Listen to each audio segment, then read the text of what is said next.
स्थानिक स्वराज्य संस्थांमध्ये अनेकदा अलायन्सेस तिन्ही पक्षाच्या होत नाहीत, पूर्वी देखील होत नव्हत्या. उद्याच्या भविष्य काळात अजून 20-22 जिल्हा परिषदच्या निवडणुका विदर्भ आणि ओबीसीच्या सुप्रीम कोर्टातल्या ह्याच्यामुळं राहिलेल्या आहेत. तिथं किमान या तिन्ही पक्षांचा आमचा अलायन्स होईल यासाठी आमचा प्रयत्न असणार. आता महाविकास आघाडी पुढच्या कालावधीमध्ये अशीच एकत्र राहणार का असा प्रश्न निर्माण झालाय.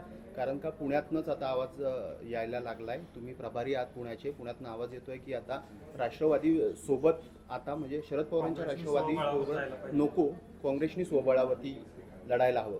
नाही, काही जिल्ह्यामध्ये काही तक्रारी असतात, कारण की काही स्थानिक स्वराज्य संस्थांच्या निवडणुकीतला अनुभव पाहता प्रत्येक पक्षातले कार्यकर्ते आपापलं मत या ठिकाणी व्यक्त करत असतात.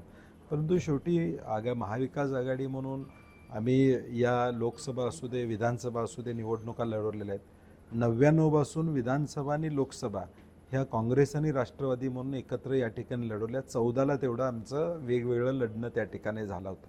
परंतु एक नॅचरल अलायन्स म्हणून आम्ही लढत आलेलो आहे. ठीक आहे, थोड्या करबुरी स्थानिक स्वराज्य संस्थेमध्येच्या बाबतीत या ठिकाणी असतात.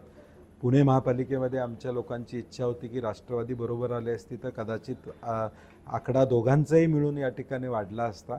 ते साहजिक आहे. परंतु शेवटी हे निर्णय मुंबई आणि दिल्ली स्तरावर या ठिकाणी होतात. त्यांच्या भावना ऐकणं हे प्रदेशाध्यक्ष म्हणून हर्षवर्धन संकपाळांची जबाबदारी आहे. त्यांनी त्यांचं ऐकून घेऊन त्यांना त्या ठिकाणी दिलासे दिलेले आहे. परंतु राज्यस्तरावर ही महाविकास आघाडी निश्चितपणे आहे. नाही, परंतु सातत्याने राष्ट्रवादी काँग्रेस जी भूमिका बदलते त्याचा कुठंतरी फटका महाविकास आघाडीला बसतोय का?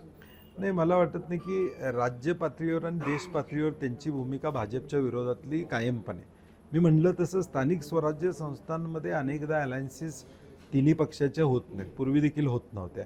परंतु आता आमचा प्रयत्न आहे की उद्याच्या भविष्य काळात अजून 20-22 जिल्हा परिषदच्या निवडणुका विदर्भ आणि ओबीसीच्या सुप्रीम कोर्टातल्या ह्याच्यामुळं राहिलेल्या आहेत. तिथं किमान या तिन्ही पक्षांचा आमचा अलायन्स होईल यासाठी आमचा प्रयत्न असणार आहे. महाराष्ट्रातील सर्व बातम्यांचे विश्वासार्ह व्यासपीठ. सकाळच्या सर्व सोशल मीडिया प्लॅटफॉर्मला लाईक, फॉलो आणि सबस्क्राईब करा. तसंच सर्व नोटिफिकेशनसाठी बेल आयकॉन प्रेस करायला विसरू नका.